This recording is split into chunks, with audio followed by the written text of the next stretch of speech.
Hello, we're on part two of top real estate tips. And now it's time to talk about your pipeline.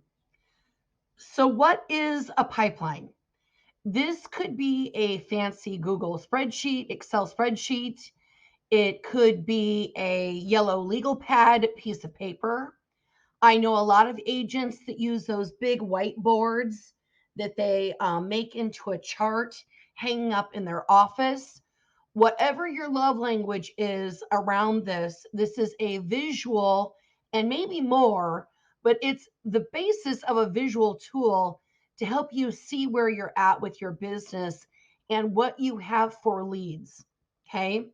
So a pipeline is simply a list of all of your leads, all of maybe upcoming closings. You maybe even have that added to it.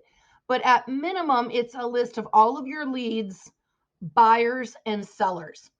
Now, you all are probably really fancy and much more tech driven than I am. I'm a piece of paper kind of gal with things handwritten. I remember things better if I write them down. My pipeline is literally a yellow piece of legal paper. It says pipeline at the top with a line down the middle. It says buyers on one side, sellers on the other side. And then anyone that has mentioned wanting to do real estate, whether it's their lease is up in 2 months or whether they're planning their estate for when they retire in 5 or 6 years.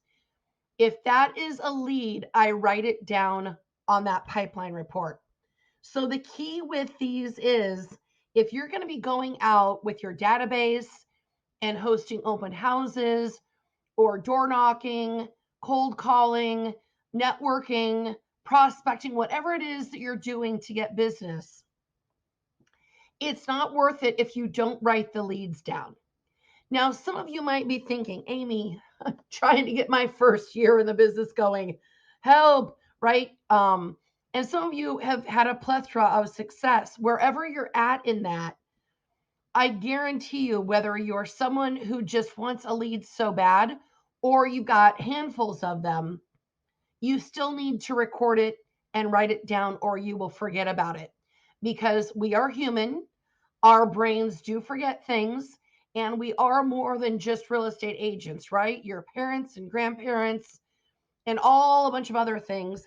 And it's very easy to forget a lead, especially when you get in and you get busy entertaining buyers and sellers and showing houses and all the other things that come with real estate. So, this is a place for you to record the leads so you don't forget it. It also helps you manage the leads because you can go through it and see who do you need to follow up with. Maybe someone had a question about the value of their property, or someone wanted you to research a school district where a certain house is located. It's going to help you help manage questions for any follow up that you need to do with these leads. The other thing that's great with this pipeline is some of these are going to be people from outside of your database. They're going to be a referral or someone that you met at an open house or through your prospecting activities. Add them to your database that we just talked about in the last video. Start marketing to them and getting them on your regular chain of interaction of clients. So it helps you build your database. The next thing that I think it's great for is it helps you project your future business. So, as that list, you build it of buyers and sellers, and then you go and you put them under contract and have closings. What happens to the size of that list? It starts to shrink. And it's a great visual tool for you to see that if that list isn't very big, you better get your humping gear and go out and find some more leads that want to buy and sell property with you, right? It helps you get that visual. So anytime I look at mine and I've crossed off a few names because I put them under contract and that list is getting smaller, I think, oh my gosh, if I don't add some names to this, I'm going to run out of closings in the future, which means I'm going to run out of money. And we don't like that. correct? The last thing that I'm going to guide you on is prioritizing these leads. I would go through every buyer and seller that you have on your pipeline and I would rank them. I'm going to just give the idea of an A, B, C, and D. Okay, just a little recording system that you have to prioritize these leads. A lead that is an A buyer or seller, they are ready to go. They have a pre-approval letter. We're not waiting for a lease to run out. They are ready to list their property. They don't have any paint or honey-do list items to take care of. They are ready to go. And these A folks are going to be people that you talk to every day, but you're probably not going to go more than 3 days without having a conversation with them. Because a true A lead, if you don't pay attention to them, they very well could be homeless coming up. They need immediate attention. They're ready to go. They've got all the documentation needed. They're ready to make a move or buy a house, buy a property. Your B leads are folks that are in really good working order for real estate. They're really good leads, but maybe we're waiting on a contingency. We need to let the lease get a little bit closer to running out. We're still waiting on a job offer. We're still waiting for a repair to be made to the roof from some storm damage this summer before we list, right? We're waiting for the new carpet to be installed. But other than that, we're ready to go. Those are your B folks. And those folks you're probably talking to 3 to 5, 7 days, at least once a week, at least minimum once a week. Your C leads are what I'm going to call your looky-loos. They're going to make the move when the right opportunity comes along. They're maybe looking for the right property with an acreage with a certain amount of timber and a pond. There's that certain ranch or floor plan that they're looking for. Maybe there's a townhome in a certain development downtown that they've identified that they want to be in.